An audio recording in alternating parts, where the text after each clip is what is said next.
If you want to add a blank screen in CapCut, this quick tutorial will show you the easiest way to do it, whether you need a black screen for a pause, a transition, a title card, or just a clean visual break in your video. This is a really useful editing trick, and once you know where to find it, you can add it in just a few clicks. If this video helps you out, make sure to hit the like button and subscribe for more CapCut tutorials just like this. Alright, let's jump right in. First, open CapCut and make sure your project is already loaded, or create a new one if you're starting from scratch.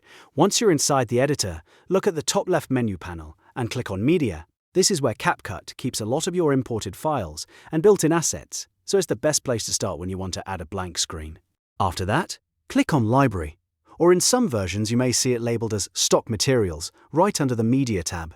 This section contains ready-made media that you can use in your timeline, including different backgrounds, stock visuals, and solid color clips. Since we want a blank screen, we're looking for something simple and clean, usually a black clip or a solid color asset. Now scroll through the trending items if you see them, or use the search bar to make the process faster.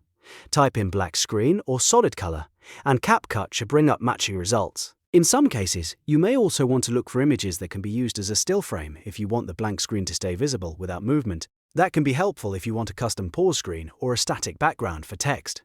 Once you find the solid black clip or blank background you want, click on it and drag it down into your main video track on the timeline. Make sure you place it where you want the blank screen to appear.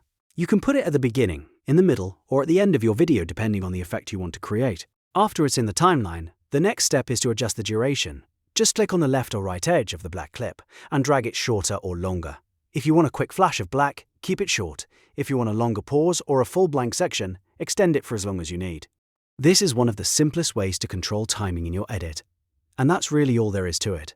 Adding a blank screen in CapCut is fast, easy, and very useful when you want to separate scenes, create a pause for emphasis, or prepare space for text and overlays. Once you get comfortable with this method, you can use it in all kinds of edits to make your videos look more polished and intentional. If this tutorial helped you, please give the video a like, and subscribe to the channel for more easy CapCut tips, step-by-step editing guides, and beginner-friendly tutorials. Thanks for watching, and I'll see you in the next video.